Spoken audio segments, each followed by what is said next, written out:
Hello, कसे आहात? मजेत आहेत ना? प्रथम तुमचं 6वीतून 7वीत आल्याबद्दल सर्वांचं अभिनंदन. आता आपण सातवीत आलात. आता पहिला त्यातला आजपासून आपला सिलेबस आपण सुरू करणार आहोत. त्यातला आहे पहिला आपल्याला टोटल इथं चॅप्टर आपल्याला शिकायचे आहेत 20. तर फर्स्ट टर्मसाठी आपल्याला आहे 10. तर त्यामधला आज आपल्याला पहिला लेसन शिकायचा आहे the living words adaptations and classification. म्हणजे काय तर सजीव सृष्टी. लिव्हिंग वर्ड्स म्हणजे काय? सजीव सृष्टी. तर त्याच्यामध्ये काय काय आहे तर ॲडॉप्टेशन अँड क्लासिफिकेशन. ह्या सजीव सृष्टीमध्ये कसं आहे अनुकूलन म्हणजे ॲडॅप्टेशन म्हणजे काय त्या परिस्थितीशी मिळून घेणं आणि हे कशा प्रकारे ह्याचं परिस्थितीचं वर्गीकरण केलं ह्या सगळ्याचा अभ्यास आपल्याला ह्या धड्यामध्ये करायचा आहे. तयार आहेत? तर चला मग. तर आता पहिल्यांदा आपल्याला इथं पाहायचं आहे की in what different ways the diversity in living things scene. म्हणजे काय तर ह्या सजीवांमधील विविधता कोणकोणत्या बाबीमुळे आपल्याला लक्षात येते. जसं ह्या सृष्टीवरती, ह्या जमिनीवरती, ह्या पृथ्वीवरती वेगवेगळी विविधता आहे. म्हणजे वेगवेगळे झाडं पाहायला मिळतात, वेगवेगळे प्राणी पाहायला मिळतात आणि मानव तर आहेतच. ह्या सगळ्या गोष्टी पाहून तुम्हाला कोणकोणत्या विविधते तुमच्या लक्षात येतात आणि ह्या कशा आहेत, ह्या आपण कशा परिस्थितीशी मिळून घेतल्यात ह्याचा आपल्याला इथं अभ्यास करायचा आहे. तर आता a great variety of plant is found on earth. इथं वेगवेगळ्या प्रकारच्या वनस्पती आपल्याला पृथ्वीवरती पाहायला मिळतात. Some plants have colourful flowers, some plants grow in water whereas some are to be found in desert which have a scarcity of water. Some plants are found only in snowy regions. Some plants cannot be seen without a microscope whereas some are huge in size like plants animals to show diversity. म्हणजे काय तर आपण काही वनस्पतीमध्ये काय करतो विविध रंगाची फुलं पाहतो. तर आता ह्या काही वनस्पती आपल्याला कुठं कुठं आढळतात, काही पाण्यात आढळतात, काही ज्या ठिकाणी पाणी नसेल अशा भागामध्ये म्हणजेच वाळवंट प्रदेशात आपल्याला काही वनस्पती आढळतात. तर काही वनस्पती आपण काय करतो दर्शकाशिवाय पाहू शकत नाही. तर काही काय असतात खूप प्रचंड मोठ्या आकाराच्या असतात. काही कुठं आढळतात बर्फाळ प्रदेशात आढळतात. अशा ह्या वनस्पतींसारखीच ही जी विविधता आहे तशीच ही विविधता काय आहे प्राण्यांमध्ये पण आहे. आपल्याला ह्या धड्यामध्ये 2 प्रकारच्या ॲडॉप्टेशन्सचा अभ्यास करायचा आहे. तर पहिला आहे प्राण्यांची विविधता आणि नंतर आपल्याला पाहायचं आहे प्राणी आणि वनस्पती ह्या 2 मधला कशा प्रकारची विविधता आहे. तर पहिल्यांदा आपल्याला आता पहा तर प्राण्यांमध्ये कोणकोणती विविधता आहे. तर आपण मागे 2 वर्षापूर्वी बरेच प्राणी पाहिलेले, त्याच्यामध्ये विविधतासुद्धा पाहिलेली आहे. तर वनस्पतीप्रमाणेच प्राण्यामध्ये विविधता आहे. काही प्राणी कसे असतात एकपेशीय असतात. Some are unicellular, other multicellular, some are vertebrates whereas other are invertebrates. म्हणजे कसं आहे काही प्राणी कसे असतात एकपेशीय असतात तर काही कसे असतात बहुपेशीय म्हणजे invertebrate. This word is full of a variety of animals. म्हणजे ह्याच्यामध्ये आपल्या पृथ्वीवरती अशा वेगवेगळ्या प्राण्यांची खूप व्हरायटी आपल्याला पाहायला मिळते. तर त्यातले कोणते ॲक्वॅटिक, टेरिटियस, ॲम्फिबियन, रेपिटियस इत्यादी प्राणी आपल्याला इथे ह्या पृथ्वीवरती पाहायला मिळतात. म्हणजे काय काही पाण्यात राहणारे, काही जमिनीवर राहणारे, काही जमिनी आणि पाण्यावरती राहणारे, काही आकाशात उडणारे, तर काही काय होणारे सरपटणारे. अशा किती प्रकारच्या प्राण्यांचं आपण इथं ह्या जगामध्ये आपल्याला पाहायला मिळतं आणि हे जग सगळ्या प्राण्यांनी वनस्पतींनी कसं भरलेलं आहे ह्या सर्वांचा आपल्याला आनंद ह्या पृथ्वीवरती घेता येतात. तर मग आता आपल्याला प्रश्न पडला असेल how did this great diversity come in to begin. म्हणजे हे जे प्राणी आहेत ह्या सजीवांमध्ये एवढी विविधता कशामुळे निर्माण झालेली असेल तर हे कधीतरी प्रश्न पडतो ना. तर आता आपण आधी पहिल्यांदा ह्या पिरियडमध्ये आपल्याला काय पाहायचं आहे तर ॲडॅप्टेशन्स इन प्लांट. आता what is mean by adaptations. आता ॲडॅप्टेशन म्हणजे काय तर एखाद्या परिस्थितीशी आपल्याला जुळवून त्या परिस्थितीवर मात करून तिथं आपलं जीवन जगणे म्हणजेच काय होतं ॲडॉप्टेशन्स. तर आता इथं आपल्याला पहा, तर आता तुम्ही काही वनस्पती बघा. ॲडॅप्टेशन म्हणजे काय? Gradual change occurs in the body parts and also in the behaviour of organisms which helps them to adjust to their surrounding. Such changes are called adaptation. म्हणजे काय? प्रत्येक सजीव म्हणजे वनस्पती असू, प्राणी असू, कोणताही सजीव त्या परिस्थितीशी किंवा त्या वातावरणाशी काय करतो? तिथं राहतो. आणि त्या वातावरणाशी तो जुळवून घेण्यासाठी त्याच्या शरीरात किंवा शरीराच्या अवयवामध्ये तसेच जीवन जगण्याच्या पद्धतीमध्ये वर्षानुवर्ष कालानुरूप काय झालेलं आहे? बदल घडत गेलेला आहे. हा बदल म्हणजेच काय आहे? ॲडॉप्टेशन्स. आलं एवढं लक्षामध्ये? आता काय करतात पहा, आता हे ॲडॉप्टेशन्स इथं काही तुम्हाला एक खाली इथं ॲडॉप्टेशन प्लॅन्ट्ससाठी एक चार्ट दिलेला आहे. पहा तुम्ही तुमच्या पुस्तकामध्ये पहा. तर आज आपण फक्त ॲडॉप्टेशन्स इन प्लॅन्ट, आता ॲडॉप्टेशनच्या प्लॅन्टमधली सगळी आपल्याला माहिती पाहिजे. आता हे झाडं आपल्या परिस्थितीशी कशी मिळते जुळते करून घेतात ह्याचा आपल्याला आजच्या ह्या पिरियडमध्ये अभ्यास करायचा आहे. तर आता हे झाड, आता पहिला प्रकार त्यातला काय आहे? तर ॲडॉप्टेशन इन ॲक्वॅटिक प्लॅन्ट्स. म्हणजे काय? तर आता ॲक्वॅटिक प्लॅन्ट्स म्हणजे काय? ॲक्वॅटिक प्लॅन्ट्स म्हणजे जलीय वनस्पती, म्हणजे पाण्यात राहणाऱ्या वनस्पती. ॲडॉप्टेशन म्हणजे काय? मी तुम्हाला सांगितलेलं, पाण्यात राहणाऱ्या वनस्पती. आता ह्या कशा आहेत? तर तुम्ही तुमच्या आजूबाजूला नदी, परिसर, तलाव अशा वेगवेगळ्या ठिकाणी तुम्ही काय केलेले? पाहिलेलं आहे. त्याच्यामध्ये तुम्ही अनेक प्रकारची झाडं पाहिलेले आहेत. काही पाण्याच्यामध्ये राहतात, काही पाण्यावर तरंगतात. तर अशा ज्या आहेत वनस्पती, तर ह्या काय आहे? Some of the aquatic plants are firmly rooted in the soil at the bottom of the water bodies. म्हणजे काय? ह्या पाण्यामध्ये राहणाऱ्या ह्या वनस्पतीपैकी काही वनस्पतींची मुळं कशी असतात? तळातल्या म्हणजे बुडाच्या मातीशी त्यांनी काय केलेलं असतं? घट्ट धरून बसलेले असतात, म्हणजे घट्ट रुजलेल्या असतात. Their stems are submerged while leaves and flowers float on the surface. तर काही पाण्यांची काय असतात? खोड कसे असतात? पाण्यात बुडालेली. आणि पाने कसे असतात? पानं, फुलं काय असतात? पाण्यावर तरंगलेली असतात. तर काही वनस्पती काय असतात? मुळासहित पाण्यावर तरंगतात. अशा अनेक वनस्पती आपण पाण्यात पाहतात. तर ह्या पाण्याच्या तळाशी पाहिले की तिथं काही वनस्पती आपल्याला दिसून येतात. आता तुम्ही एक पाहिलेलं आहे लोटस. लोटस मीन्स कमळ. हे सगळ्यांनी पाहिलेलं आहे. आता कमळ काय आहे? तर हे आहे एक कुठं राहणारं? पाण्यात आढळणारं एक फ्लावर्स. तर ह्या पाण्याला फुलाचं कसं आहे? The surface of leaves and stem of many aquatic plants are covered with waxy layers. आता ह्यांची पानं कशी आहेत? हे कसे राहतात?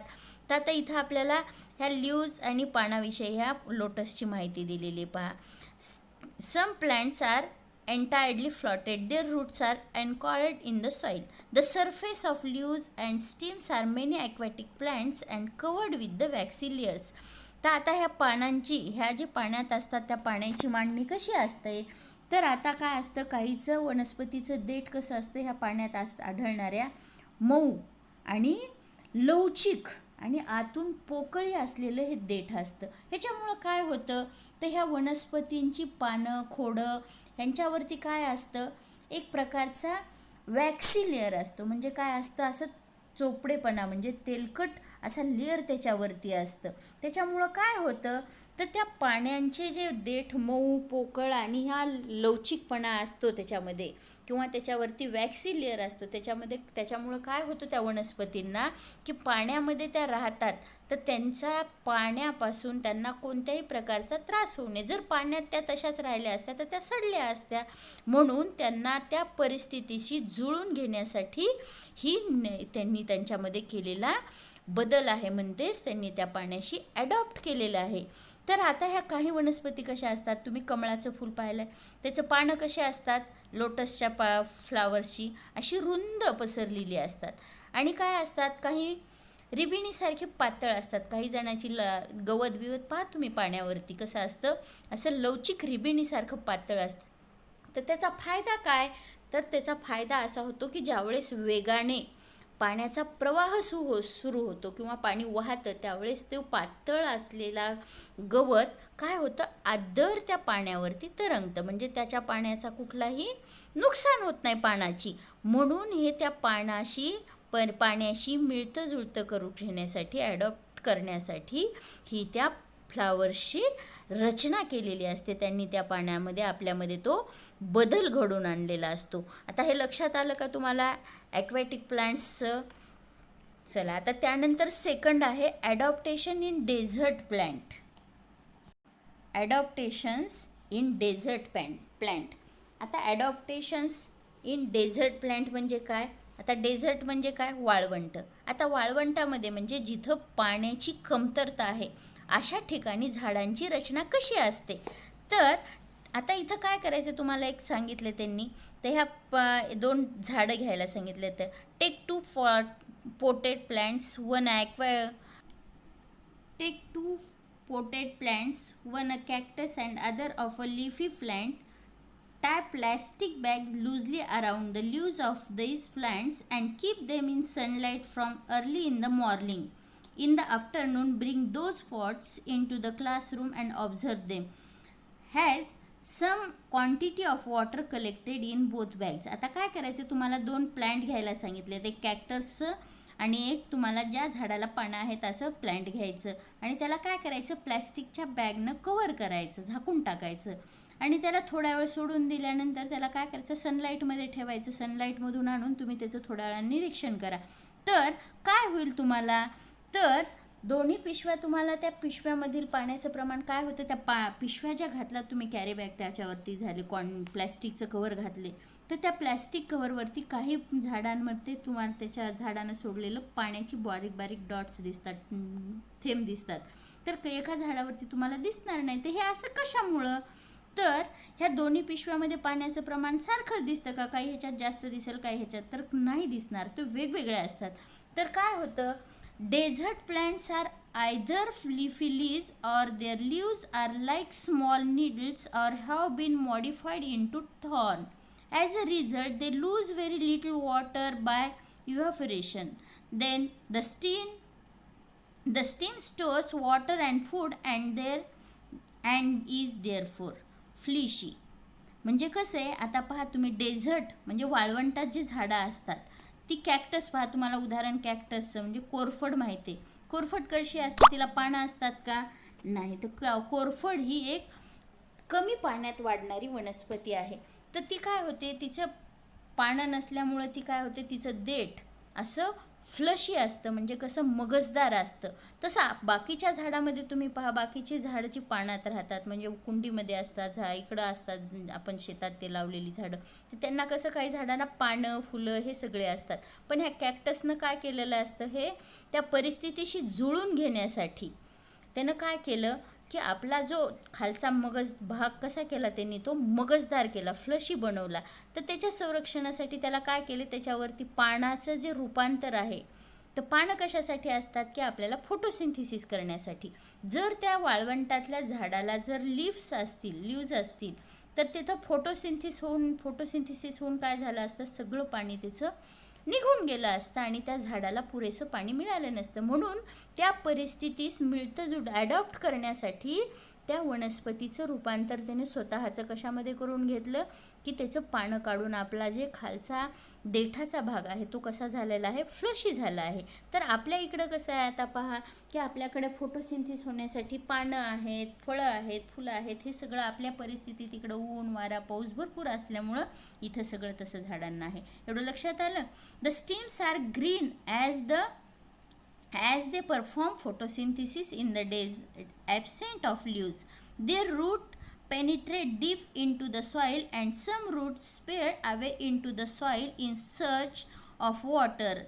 There is a thick layer of waxy substance on the stem of these plants too. म्हणजे आता कसं आहे, ह्या वाळवंटामध्ये वनस्पतींना काय असतात, पानं नसतात, मी सांगितले तुम्हाला, किंवा ती असली तरी खूप बारीक सुईसारखी असतात, म्हणजे त्याच्यावरती काट्यामध्ये रूपांतर झालेलं असतं त्या पानांचं. ह्या रचनेमुळं काय झालं, त्याच्या शरीरातलं जे कमी पाणी मिळालेलं असतं त्याला, अगदी कमी पाणी काय होईल, वाफेच्या रूपात ते बाहेर टाकलं जातं. म्हणजे जर मोठं पानं असलं असतं तर त्याचं फोटोसिंथेसिस होऊन पाणी जास्त गेलं असतं. म्हणून त्यानं काय केलं, बारीक बारीक त्याच्या शरीरावरती काटे असतात आणि खोड हे पाणी काय करतं, त्याच्यामध्ये साठवून ठेवतं, खोडामध्ये हे पाणी साठवून ठेवतं आणि अन्न साठवून ठेवतं आणि त्यामुळं काय झालेलं आहे, तो खोडाचा भाग कसा आहे, फ्लशी बनला आहे. आता ह्या पानांच्या अभावामुळं काय झालं, खोडांना फोटोसिंथेसिस करावं लागतं. पण पाण्याच्या शोधात त्याची मुळं म्हणून ते काय असतात, हिरवी असतात. फोटोसिंथेसिस व्हायचं म्हणजे तिथं कसा कलर पाहिजे आपल्याला, ग्रीन पाहिजे. म्हणून त्याची खोड कशी झालेली असतात, ग्रीन झालेली असतात. ह्या वनस्पतीची मुळं तर कशी झाली, पाण्याच्या शोधामुळे ते जमिनीत खोलवर जातात. तर काहींची जमिनीमध्ये दूरवर पसरलेली असतात. ह्या वनस्पतींच्या खोडावर देखील कसं असतं, वॅक्सी लेअर असतो. ह्या वनस्पतींच्या खोडावरती असा मेनकट चिकटसा असा पदार्थाचा जड थर साचलेला असतो. त्याच्यामुळे तुम्ही पहा असे चिकट लागतात. हे लक्षात आलं. ॲडॉप्टेशन इन डेझर्ट प्लांट कसं असतात, त्यांना कसं परिस्थितीशी मिळतं जुळतं करून घेतलं. तर यानंतर आता थर्ड पॉईंट आहे adaptation in plants of snowy region. आता आपण कुठं पाहिलं, पाण्यातलं पाहिलं, ॲडॉप्टेशन इन ॲक्वॅटिक प्लांट्स पाहिले. त्यानंतर आपण काय पाहिलं, ॲडॉप्टेशन इन डेझर्ट प्लांट पाहिले. आता थर्ड यानंतरचा पाहायचा आहे adaptation in plants of snowy region. Snowy region म्हणजे बर्फाच्छादित प्रदेशात आढळणारी झाडं. आता इथलं कसं आहे, तिथं पहा, in what way are sloping branches useful to the plants in a snowy region. तर आता इथं हिमाचल प्रदेशात म्हणजे बर्फाच्छादित प्रदेशात वनस्पतींच्या फांद्या कशा असतात, उतरत्या असतात. आणि त्या उतरत्या कशामुळे असतात, त्याचा काय उपयोग होतो. आता पहा इथं, plants of snowy regions mainly include conifers like deodar and pine. These trees are conical in shape due to their sloping branches.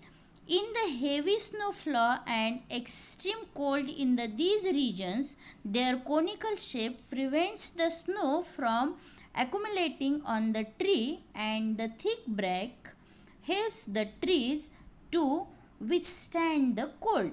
म्हणजे काय, आता हे हिमाचल प्रदेशातील म्हणजे कसं बर्फाच्छादित प्रदेशामध्ये काय होते, प्रामुख्यानं देवदर नावाची वनस्पती जास्त पाहायला मिळते. देवदर आणि पाईन अशा नावाची किंवा सूचीपर्णी ह्यासारख्या वनस्पतींचा तिकडं जास्त प्रकारे आपल्याला समावेश पाहायला मिळतो. तर त्याचा आकार कसा असतो, एखाद्या कोनसारखा म्हणजे शंकूसारखा असा निमुळता असतो. आणि त्यांच्या फांद्याची रचनासुद्धा कशी असते, अशी उतरती असते. म्हणजे अशी डिसेंडिंग ऑर्डरने एकाखाली एक इथं फिगरमध्ये तुम्हाला दाखवली तशी त्यांची रचना असते. ह्याचा फायदा काय होतो, तर या प्रदेशामध्ये काय असतं, खूप हिमवृष्टी होते म्हणजे बर्फ खूप पडतो आणि तिथं थंडीही खूप असते. त्यामुळं काय होईल, जर बर्फ जर झाडावर सारखा पडत राहिला आणि झाडांची पानं फांद्या जर पसरट असतील तर ते काय होईल, झाड कुजून जाईल, सडून जाईल. त्यामुळं तिथल्या परिस्थितीशी त्या झाडाला आपल्याला काय करायचं, ॲडॉप्ट करायचं. म्हणून त्यानं काय केलं, त्या झाडाची रचना त्याची तशी कोनिकल फ्लास्कसारखी अशी निमुळती झालेली आहे. तर ह्याच्या आकारामुळं काय होतं, त्या वनस्पतीवरती बर्फ साचून राहत नाही आणि त्यांच्या जाड सालीमुळं, त्याची साल कशी असती, जाड असते, त्या सालीमुळं त्या झाड काय करतं, थंडीतही असं उभं राहू शकतं म्हणजे कुजून जात नाही. हे लक्षात आलं तुम्हाला, adaptation in plant of snowy region. Okay, आता यानंतर पाहायचं आहे adaptation in forest region. Adaptations in planet of forest region म्हणजे आता जंगलामध्ये, आता जंगली प्रदेशात वनस्पतींची मांडणी कशी असते. आता ह्या प्रदेशामध्ये तुम्ही पाहिलेलं आहे ॲडॉप्टेशन फॉरेस्ट प्लांटमध्ये तुम्ही पाहिलेलं आहे वृक्ष झुडपं, इथं काय व्हरायटी ऑफ प्लांट्स, वेगवेगळ्या प्रकारच्या झाडं असतात, तुम्ही पाहिलेले असतात. त्याच्यामध्ये ट्रीज आहे, श्रब्स आहेत, हर्ब्स आहेत, are found in forest. These plants complete among themselves for sunlight.